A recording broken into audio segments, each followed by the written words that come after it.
The soft beeping of my alarm clock clawed its way into my consciousness, a pulsing rhythm that had become as familiar as my own heartbeat. That morning, the same sun hung in the sky, cold and indifferent, as though mocking the monotony of life. But beneath the mundane, there was an undercurrent, a pulsing noise that seemed to herald something dreadful. I could feel it. I silenced the alarm before it could disturb my slumbering wife, Annabella. The weight of the day already pressed on me as I dragged myself out of bed, dressed, and ate breakfast. The newspaper offered nothing but echoes of old cases, the ink smudging like faint shadows of horrors past. The knock at the door was almost a relief, a summons back to the grind. Sharon Winningham stood there, her curly red hair pulled back in a ponytail, her round coat as familiar as her chirpy voice. "Morning, Harrison," she said, handing me a coffee. Her sweet smile felt out of place against the words that followed. "The boys want you at St. Leonard's. They found a body." The coffee was hot, bitter, and grounding. "About damn time," I muttered, shutting the door behind me as I joined her in the car.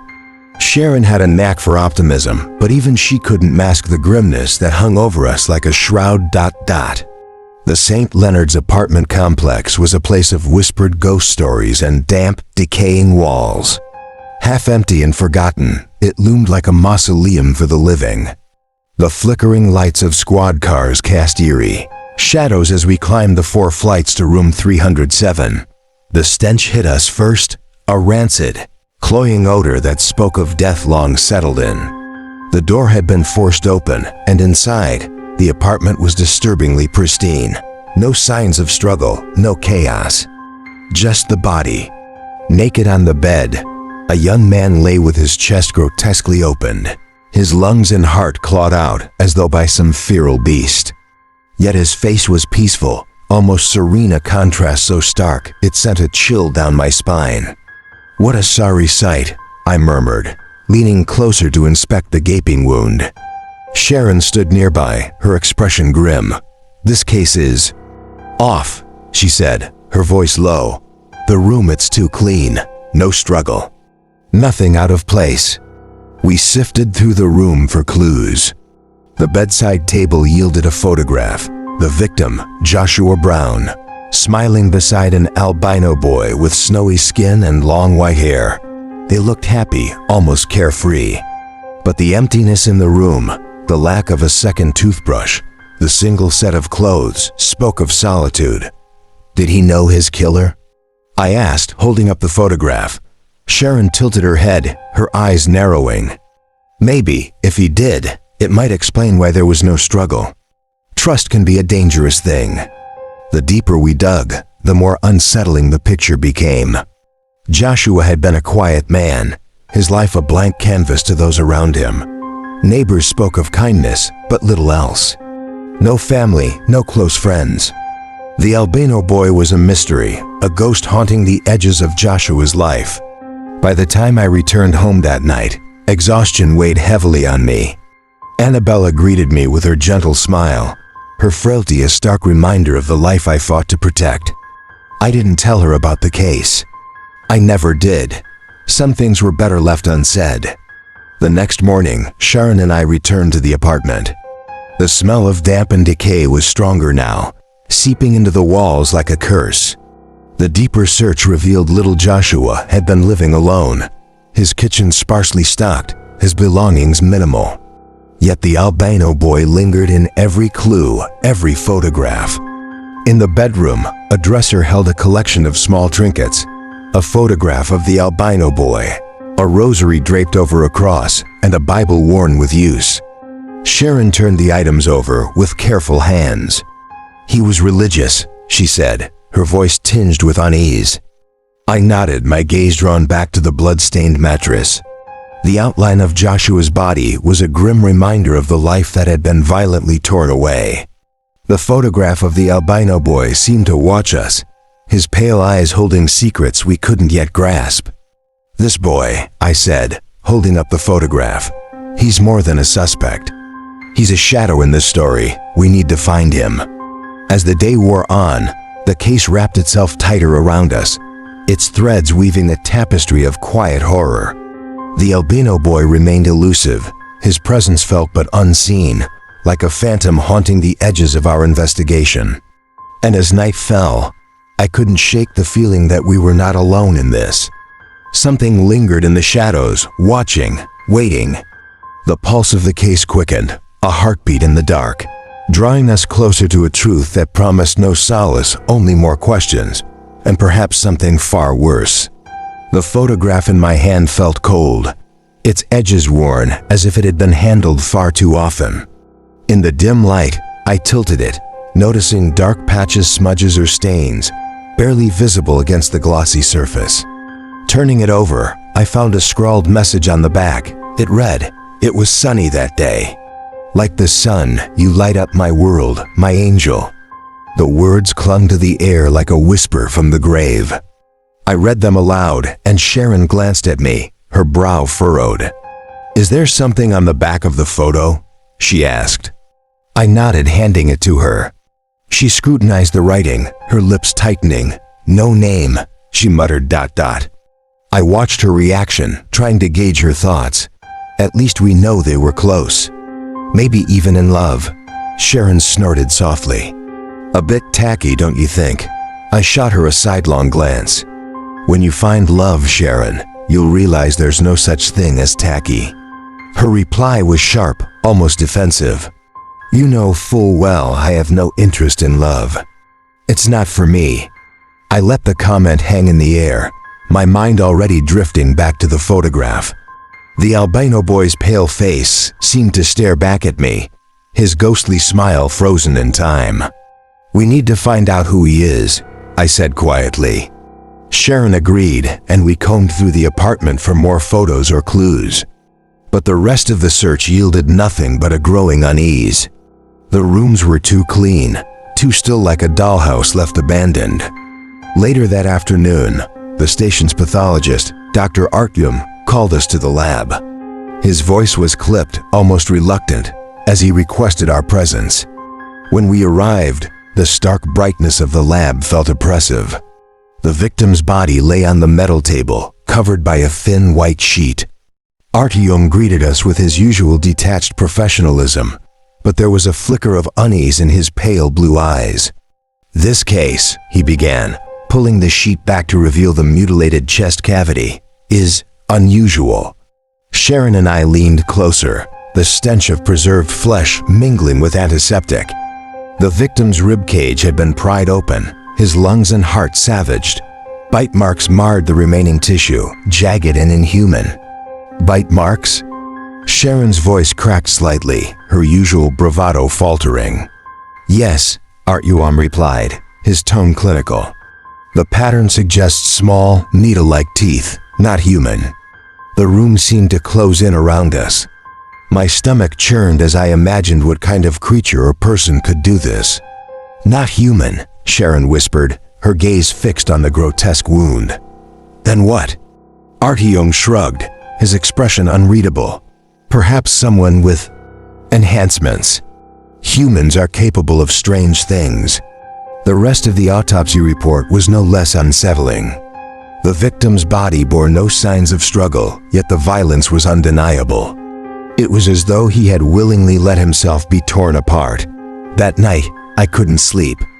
The image of the boy's hollowed chest and the eerie smile in the photograph haunted me. My wife, Annabella, sensed my unease, but didn't press me for details. I was grateful for her silence. The next day brought a glimmer of hope, or so I thought. Joshua's journal, recovered from his apartment, provided insight into his life. It detailed his relationship with the albino boy, who he referred to as Leon. The entries painted a picture of a fragile but intense bond, shadowed by secrets and struggles. But the journal ended abruptly, leaving more questions than answers. Sharon and I scoured every page, every word, searching for a clue to Leon's identity. When we finally found a match, a news article about a boy named Wyatt Penhart, it felt like the pieces were falling into place. Until we read the details. Wyatt had died years ago in a murder-suicide, taking his father's life before ending his own. The case was closed, the story buried.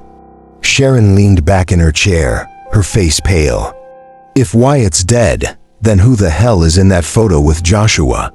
The question hung in the air, heavy and unanswered. Dinner with Annabelle was quiet, as usual. The soft clinking of spoons against bowls filled the room. But tonight, something felt off. She seemed brighter, more engaged than she had been in weeks. Her fragile health often a shadow over our home. Curious, I ventured to ask, "How was your day, Annabelle?" Her face lit up in a way that almost unnerved me. "Oh, it was lovely," she said, her voice tinged with an unusual cheer. "A very nice boy came by today. He was collecting for a charity." I paused, spoon mid-air. "Did you give him anything?" Her gaze drifted momentarily before returning to me. "Yes, some of your old shirts, the ones that don't fit anymore, and some change. I even invited him in for tea." A cold prickle ran down my spine.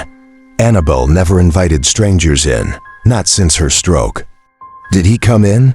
She nodded, her smile faint but unwavering. "He did. He said he was hungry, but he didn't eat anything. Odd boy." Her words trailed off, and she returned to her stew, leaving me with a growing unease.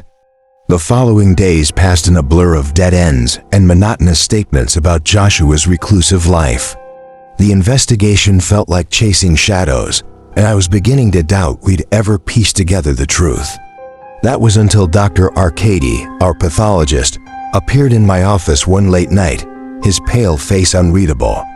"I found something," he said, placing a file on my desk. His tone was measured, but there was an edge to it that made my skin crawl. "What is it?" I asked, my voice barely steady. Arcady opened the file to reveal strands of long white hair. "This was found at the crime scene. It matches the description of the albino boy, Wyatt." I stared at the hair, my mind reeling. "But Wyatt's dead. He's been dead for years." Arcady's lips curled into a faint, unsettling smile. "Bodies don't always stay where they're put, Harrison." A chill settled over me as he recounted the strange disappearance of Wyatt's body years ago. It had simply vanished from the morgue without a trace. "They called it the body snatcher case," he added, his voice dropping to a whisper. I tried to laugh it off, but the sound died in my throat. The implications were too bizarre, too grotesque. Could the dead truly walk? That night, Sharon brought me the hard copy of Joshua's electronic journal. She was brimming with hope, certain it would shed light on the case. But as she read the final entry aloud, her enthusiasm drained away, replaced by a pallor that mirrored my own. The journal spoke of an angel with cold, pale skin. It described Joshua's willingness, no eagerness to become part of this creature, to sat its hunger. The words were frantic, delusional, yet disturbingly vivid. "If anyone finds this," the entry concluded, "know that I wanted this. I wanted to save my angel." The silence that followed was suffocating. Sharon placed the journal down, her hands trembling. "What in God's name is he talking about?" she whispered. I couldn't answer. My mind raced with possibilities, each more horrifying than the last. The white hair, the missing body, the journal's cryptic confession, it all pointed to something beyond reason, beyond belief. "I'm going to talk to Arcady," I said, grabbing my coat. I needed answers, and I needed them now. The walk to Arcady's lab was long and oppressive, the city's usual hum muted by an unseen tension. Shadows seemed to stretch farther than they should, and the faces of passers-by blurred together in the dim light. By the time I reached the lab, my nerves were frayed, and the creeping sense of being watched had settled deep in my bones. What I found at Arcady's lab changed everything, and not for the better. The starving angel. I approached the clinic where AR worked, the weight of dread bearing down on me.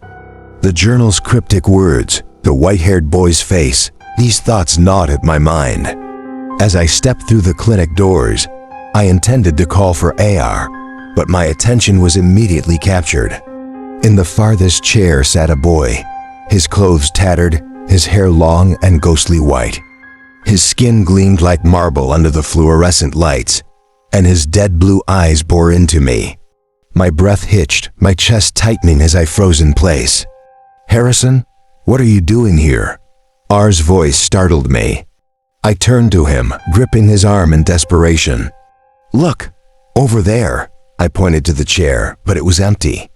R's puzzled expression deepened. "A chair? Are you feeling all right?"